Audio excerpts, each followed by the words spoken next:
This is a video that I should really have made a long time ago. For some reason, the intuition didn't strike me until literally a few minutes ago.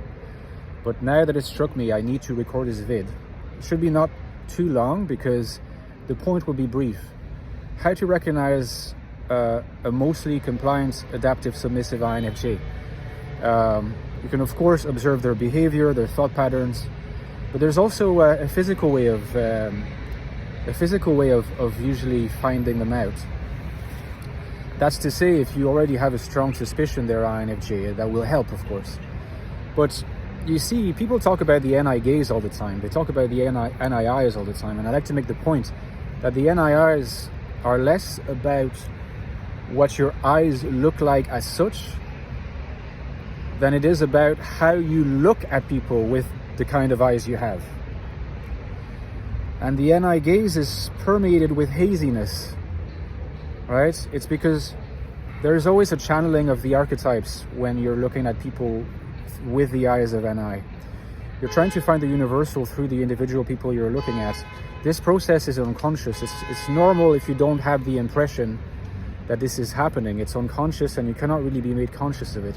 In fact, if it was brought to consciousness, you'd be distracted and you will lose the NI gaze. Because the NI gaze is not a given. And it is entirely possible for INFJs, people for whom the INFJ personality is the best description, it's perfectly possible for these people to mostly not have the NI gaze across the day. Precisely because it's not just about your eyes, in fact it's almost not at all about your eyes, but about how you look. And how you look has a lot to do, a very, very great deal to do, with what functions you're operating with at that particular moment. And the NI gaze, as you can imagine, has a lot to do with NI. Now, the INFJ gaze has to do with NIFE, which is why it's softer, a little bit warmer, a little bit more mystical than the harder and colder INTJ gaze. Of course, these two have a lot in common. They have NI in common, but they're different. An adaptive submissive INFJ, by definition, doesn't really show their NI. They conceal their NI to people and to themselves. Now, there'll be moments where they go back to NI mode, often when they're not focusing on anything. Because they're not focusing on anything, they're not spending time being concerned about how they come across or how they're going to adapt. And that's where you'll notice they have the NIIs. But often when they are very aware of how they are coming across, when they're trying to get integrated, get along with people, you'll notice they don't have the NI gaze. They'll have a different kind of gaze.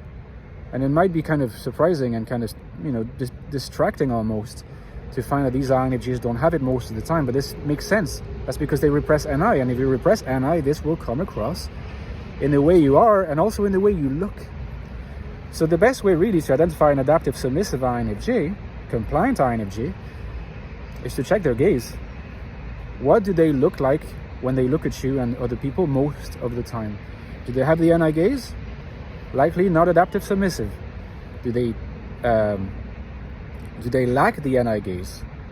Do they lack the kind of hypnotic, penetrating, sort of laser-focused gaze that people can find uncomfortable?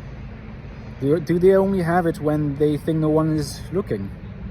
If so, they might very likely be adaptive submissive. Okay, so give me a like if you enjoyed this little tip video, right? Be careful not to be ogling people too, obviously. They might think you're strange.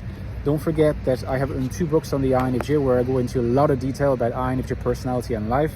The Infinite Soul is my latest one, INFJ Life in the Modern World, which looks at how INFJs can find happiness, value, purpose, and meaning in a world that we often consider hostile. And the book argues that the perfect combination of authenticity and adaptation is the way to go, and it explores in detail how you can go about it. Check the first link if you want to get the book. Check the reviews. It's helped already a lot of people. There's another book that's helped a lot of people, and that's the previous one, the prequel, The Ecstatic Soul, a new look at the INFJ personality, which to this day is still the deepest look, the deepest investigation into the INFJ mind, INFJ consciousness, what it's like to be an INFJ, what it's like to think like an INFJ and to feel like an INFJ. So if you want to know more about this in the deepest amount of detail that you can find anywhere, you should get this book, link below as well. And guys, as usual, don't forget that the lifeblood of my channel is my Patreon page. I could not do it without you, without your generous donations. The link is below to my Patreon. It's not expensive, but it goes a massive way toward helping me continue with producing these daily videos. So I thank you very much for considering it. Keep in mind that there are some perks that come with it. Access to the Fourfold, which is our Discord server. I'm there pretty much every day if you want to interact with me and the others. I also release bonus videos every 2 weeks just for the community on Patreon, where I go in depth about particular topics from my books or mainstream YouTube, and there's other perks too. So hopefully see you there, guys. Take care in the meantime, and I'll talk to you soon.